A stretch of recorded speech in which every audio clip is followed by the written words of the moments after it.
కలవడం జరిగింది, వారికి అప్లికేషన్ ఇవ్వడం జరిగింది. అలాగే Kamareddy RTO Kamareddy additional revenue Kamareddy గారికి రైట్ ఇన్ఫర్మేషన్ యాక్ట్ కూడా లెటర్ ఇవ్వడం జరిగింది.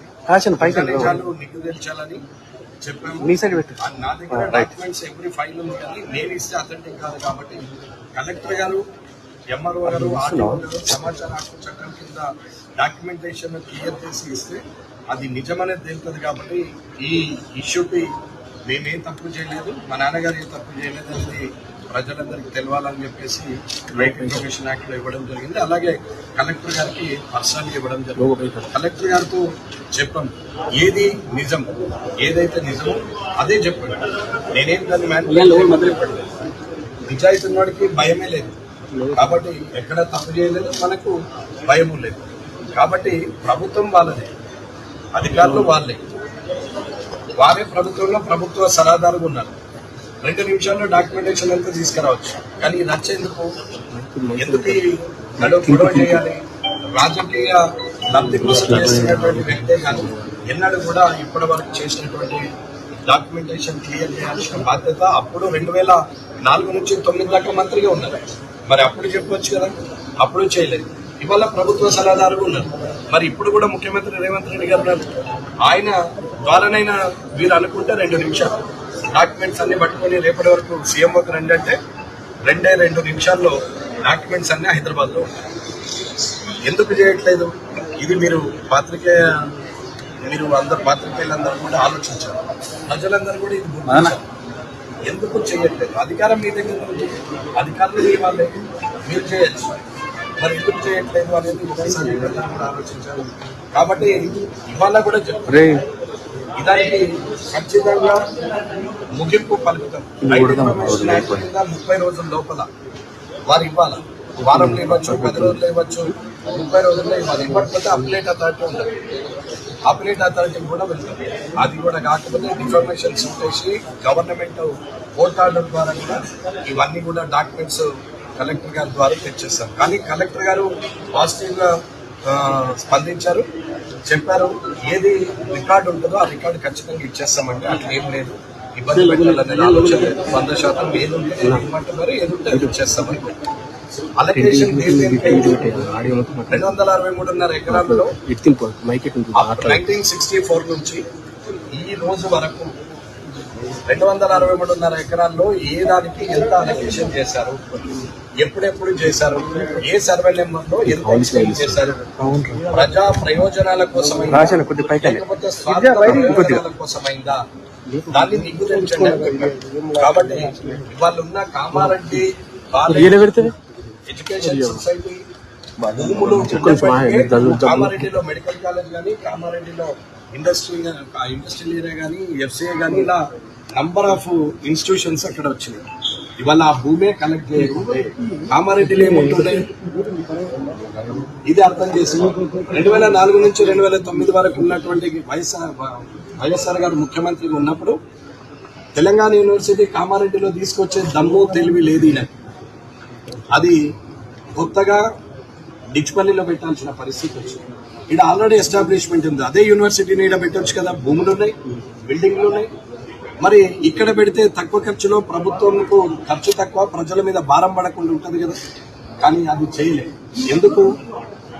ఒక్క మోడల్ స్కూల్ అన్న తీసుకొచ్చింది. అన్ని కాన్స్టిట్యున్సీలో మోడల్ స్కూల్. నేను జిల్లా పరిషత్ చైర్మన్ ఉన్నప్పుడు నేను సదాశివ్ నగర్ లో కూడా మోడల్ స్కూల్ తీసుకొచ్చి పెట్టాను. ఇది మోడల్ స్కూల్ కామారెడ్డి మండలాల్లో ఎక్కడైనా ఒక మోడల్ స్కూల్ ఉందా? కనీసం ఎక్కడైనా ఇంజనీరింగ్ కాలేజీలు, కర్షక్ కామారెడ్డి ఇంజనీరింగ్ కాలేజీలు వస్తే అవి హైదరాబాద్ షిఫ్ట్ అయితే ఏం చేసిండు? 8.5 ఎకరాలు భూములు దున్నితే, గ్రౌండ్లు దున్నితే దాని వెనకాల ఉన్నటువంటి వ్యక్తులు ఎవరు? వడ్లోళ్ళు కేసేస్తే వాళ్లకు మేము డాక్యుమెంట్లు 2010లో పడేసినప్పుడు ఆస్తుల పరిరక్షణ కమిటీ సభ్యులకు చెప్పడం జరిగింది, అన్న కోర్టులో ఫైనల్ ఉంది, మీరు అటెండ్ కాకపోతే అది వాళ్ళ సైడ్ అవుతుంది, మేమైతే పోమో, మాకు అవసరం లేదు అని చెప్పారు. వీరు పోలేదు, అక్కడ 1 సైడ్ అయింది. 1 సైడ్ అయినాక డాక్యుమెంట్స్ ఎవరి పేరు మీద అయింది?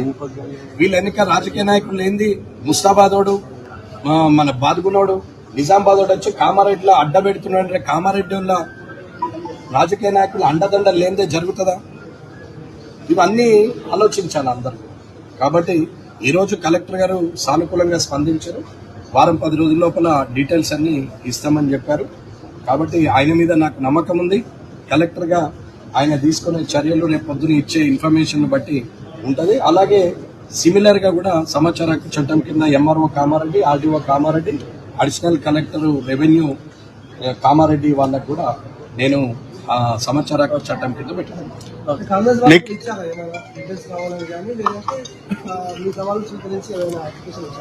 నాకు వాళ్ళు వస్తే వాళ్ళని అడిగారు.